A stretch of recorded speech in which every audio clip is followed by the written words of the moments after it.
ओम नमो भगवते वासुदेवाय। दर्शकों, स्वागत है आपका हमारे YouTube चैनल दिव्य आस्था पर। जैसा कि हम सब जानते ही हैं कि अधिक मास चल रहा है और हम पुरुषोत्तम मास महात्म्य के अध्यायों का अध्ययन करते हैं। अब तक हमारे 21 अध्याय हो चुके हैं। अगर आप इस चैनल पर नए हैं और आपने अब तक अध्यायों का अध्ययन नहीं किया है तो आप किसी भी अध्याय को सुन सकते हैं, जिसका लिंक आपको डिस्क्रिप्शन बॉक्स में मिल जाएगा। आज हम करेंगे अपना 22वां अध्याय। कल यानी कि 21वें अध्याय में हमने श्रवण किया था कि मुनि वाल्मीकि जी ने कैसे राजा दृढ़धर्मा को पुरुषोत्तम मास की पूजन विधि बताई थी। आज 22वें अध्याय में हम सुनेंगे कि कैसे वाल्मीकि मुनि जी राजा दृढ़धर्मा को पुरुषोत्तम व्रत के बारे में भोजन आदि के नियमों का वर्णन करते हैं। तो आइए हम अपनी वीडियो को शुरू करते हैं। राजा बोले, हे तपोधन, पुरुषोत्तम मास के व्रत के नियम कहिए। श्री नारायण जी बोले, राजा दृढ़धर्मा ने वाल्मीकि मुनि से पुरुषों के कल्याण के लिए जो प्रश्न किया है वही तुमको सुनाता हूँ।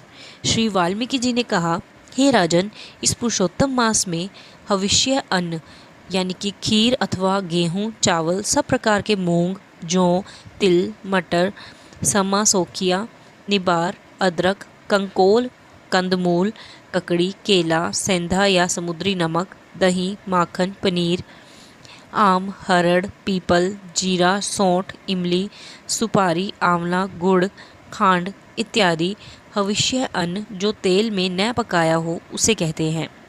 इस प्रकार बना भोजन खाने को उपवास के समान विद्वान कहते हैं। सब प्रकार के आमिष पदार्थ, उड़द, मधु, बेर, राई, मादक वस्तु, मांस, दाल, तिल का तेल, कीड़ों का खाया, लोहा का लगा, भावना से दूषित बनाने में दूषित अन्न दूसरे का हिस्सा न खावें, दूसरों से शत्रुता व परस्त्री गमन न करें, परदेश केवल तीर्थ के सिवाय न जावें, देवता, वेद, ब्राह्मण, गुरु, गौ, व्रती, स्त्री, राजा तथा बड़ों की पुरुषोत्तम मास में बुराई न करें, प्राणायाम में चूर्ण, फलों में जम्भीरी, धान्य में मसूर तथा बासी अन्न अमीष है।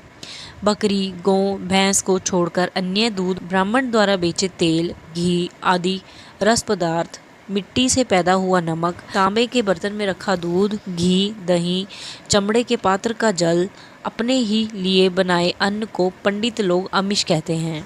पुरुषोत्तम व्रती ब्रह्मचर्य पालन कर धरती पर सोवें, पत्तल में भोजन करें, सायंकाल में भोजन करें।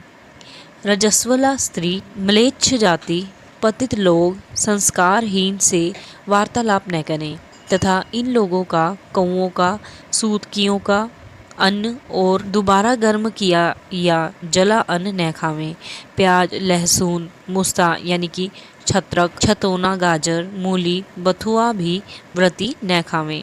इस व्रत तथा अन्य व्रतों में भी इन वस्तुओं का त्याग दें। कृच्छादि व्रत अपनी शक्ति के अनुसार विष्णु भगवान की प्रसन्नता के लिए करें।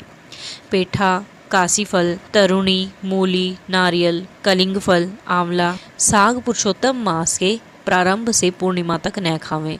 गृहस्थ हमेशा रविवार में आंवला न खावें। पुरुषोत्तम मास में जो जो वस्तु हो वह पुरुषोत्तम भगवान की प्रसन्नता के लिए ब्राह्मण को दान करके खाना प्रारंभ करें। हे राजन, नियम के बिना कोई फल प्राप्त नहीं होता है। पुरुषोत्तम मास का व्रत शक्ति हो तो उपवास रहकर करें अथवा घी या दूध पीकर करें। व्रती पुरुष फलाहार करके रहें, जैसे भी व्रत भंग न हो उसी प्रकार काम करें। प्रातःकाल उठकर नित्य कर्म करें, फिर श्री कृष्ण को हृदय में स्मरण करके भक्तिपूर्वक नियम धारण करें। उपवास रहना, रात्रि भोजन एक समय कभी भी भोजन का निश्चय करके व्रत प्रारंभ करें। श्रीमद् भागवत की कथा इस मास में सुने, इसके पुण्य को ब्रह्मा भी नहीं कह सकते हैं।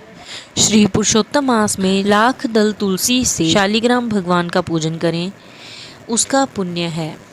कहे हुए नियमानुसार व्रत करने वाले पुरुष को देखकर यमदूत इस प्रकार भागते हैं जिस प्रकार सिंह को देखकर हाथी भागते हैं। इस मास का व्रत, हे राजन, सैकड़ों यज्ञों से श्रेष्ठ है।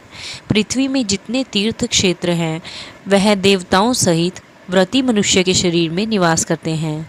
खोटे स्वप्न, दरिद्रता, काया, मन, वाणी के खोटे कर्म पुरुषोत्तम व्रती के नष्ट हो जाते हैं। हरि भक्त जब निश्चल होकर पुरुषोत्तम की सेवा में होते हैं तब इंद्रादि देवता पुरुषोत्तम की प्रसन्नता के लिए उसकी रक्षा करते हैं। पुरुषोत्तम व्रती जहाँ भी रहते हैं वहाँ भूत प्रेत पिशाच आदि उनके सामने नहीं ठहरते हैं। श्री बृहदनारदीय पुरुषोत्तम मास महात्म्य 22वां अध्याय समाप्तम। तो दर्शकों, यह था पुरुषोत्तम मास महात्म्य का 22वां अध्याय। 23वें अध्याय में हम सुनेंगे राजा चित्रबाहु, मणिग्रीव तथा मुनि उग्रदेव की कथा को। आशा है कि आपको यह वीडियो पसंद आई होगी। अगर आपको यह वीडियो पसंद आई हो तो प्लीज़ इस वीडियो को लाइक कीजिएगा। अगर आप इस चैनल पर नए हैं तो चैनल को सब्सक्राइब ज़रूर कर लीजिएगा, ताकि अगर कोई भी न्यू वीडियो अपलोड हो तो उसका नोटिफिकेशन सबसे पहले आपके पास आ जाए। और कमेंट बॉक्स में जय श्री हरि लिखने के साथ साथ आप लोग मुझे बताइएगा कि आपको किस प्रकार की वीडियो पसंद है। उसी प्रकार की वीडियो बनाने का हम प्रयास करेंगे। धन्यवाद। जय श्री हरि।